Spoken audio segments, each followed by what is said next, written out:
How much does it cost to rent to own a home? How much do you need? How much do you need for down payment? How much do you need for monthly payment? And the down payment, where does it come from? We're going to talk about this. I'm Alan Jimenez, real estate broker here at homesofheights.com, license number 0549644, Texas. Today we're going to be learning a whole lot about real estate, so let's get going. Okay, so renting to own a home, a property, a condo, whatever the case may be. This is the question we get asked every single day. How much does it cost? And the costs are really surprisingly low compared to buying a property directly right out.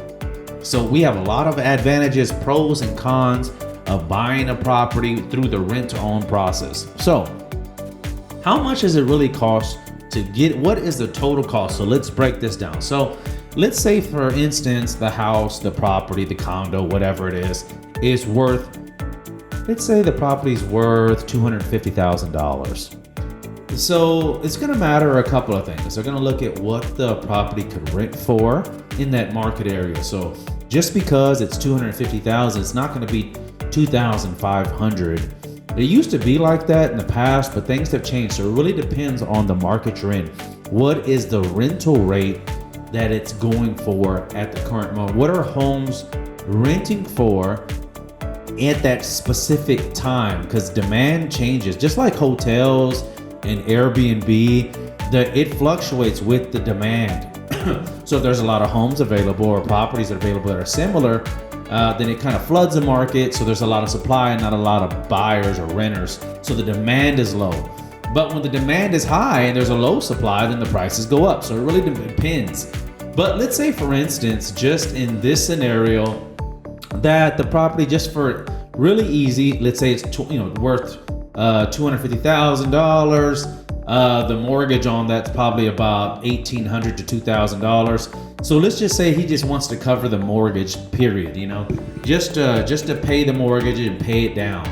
So let's say $2,000 a month, a nice round figure. $2,000 a month is what your rent to own, just renting the property would be. Now, there is going to be, we need to think about the future. We have to think about, okay, where's that down payment coming from? You're going to need a down payment eventually. So we need to have a portion of the rental payment go towards the house down payment. So let's say, for instance, it's $2,000 a month. Is it possible, can we negotiate with the homeowner to say, hey, we would like $200 a month to go towards our down payment, and we write that inside the contract? Now that would be beautiful, and that's the way we do it some of the times. However, sometimes the sellers are like, no, you know what? We're barely covering the mortgage. How am I going to give you $200 or 10% of the money I'm collecting? I'll be in the red. I'll be negative on this part on the home rental. The rental home purchase. So he might say, you know what? Let's make this $2,000 plus another $100 or $200 a month, and then $200 times 12 months is $2,400 times 3-year contract is about $7,500. And so you're going to need 3.5%, maybe, about 3 to 3.5% down. So that's already, what's that, 3.6? That's about $8,000. So in this scenario, this is actually working out in your benefit, because in 3 years, you'll have the option. You'll have two options: either continuing to purchase the property, or just number two, just, thank you, Mr. Homeowner, I don't like the property. I'll go ahead and take that money back out of escrow that you put down. So let's say, for instance, you have the $2,000, the other $200. $200 is equaling about $7,400, whatever the case may be. You could take that $7,400 and go buy another house. Now, it all depends on the contract that is written. So it's very important that you get it written correctly by a licensed realtor or a broker such as us. But, people that specialize in rent to own is always helpful. And then take that over, you want to notarize it, and then you want to file it. This is the step that a lot of people miss. Is that they get it notarized and then they don't file it with the state, the county clerk's office. Why is that important? The reason that's important is if the seller tried to, if he tried to refinance, if he tried to maybe gift it to someone, or even sell it to someone underneath you. You know, this happens a lot. You think that everybody is, all angels, and when it comes to a lot of money like this, a big purchase, people will screw you over. I'm sorry to say that, but that's just the way it goes. It really is. When you're talking about more than, $500 or $1,000, in this case, you'd be talking about $50,000, $100,000, they're going to screw you over. They're like, I'm never going to see this person again. And they'll just sell the house underneath you if this paperwork is not done right. So like we're going back, we get it notarized, then we file it with the county clerk.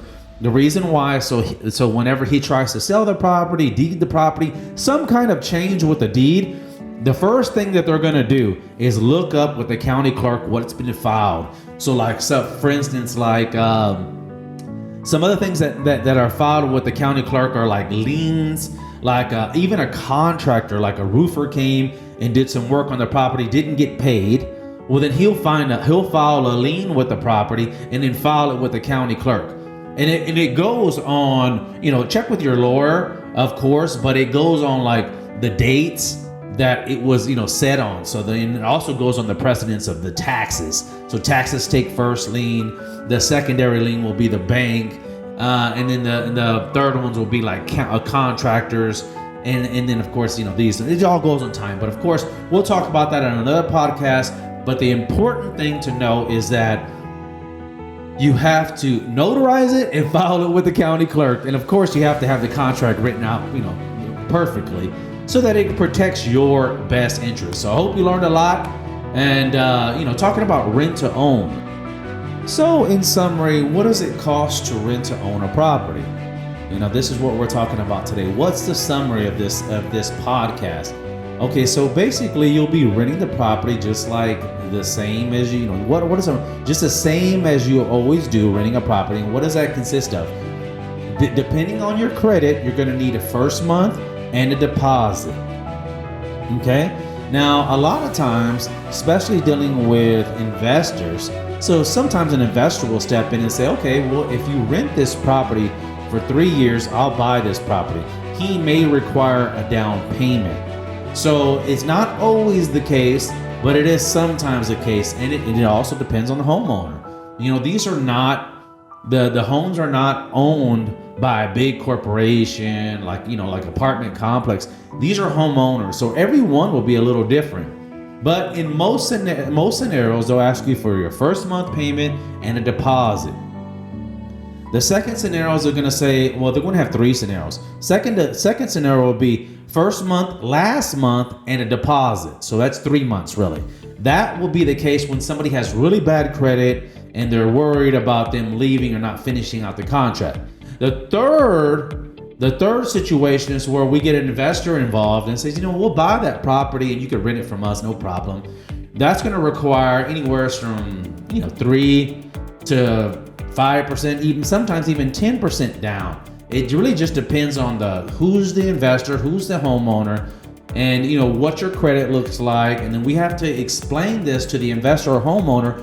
What happened to your credit? What happened? Why did you, or what's going on with your taxable income? Why did he only say he only made $20,000 last year and he's trying to buy a $200,000 house? So these are all great questions that really take precedent or have a lot of weight when buying a home through the rent-to-own process. A lot of people ask how much it's going to cost. So a good rule of thumb would be, first month and last month would be, the regular rental, and then a down payment would be nice, of course. And that would be a straight rent-to-own contract price without the option to back out. The second one is having the rent-to-own, paying just a regular rental payment, $2,000 a month, and then adding $200 a month to escrow. And then of course taking all the contracts and then notarizing and filing it with the county clerk's office. So I hope that answers a bunch of questions, the rent-to-own process and how much it costs. Thank you. Well, I sure hope you learned a few things about real estate. If you liked it, give it a thumbs up and like. I sure hope to see you on the next podcast. I'm Alan Jimenez, license number 054-9644 in Texas. See you guys.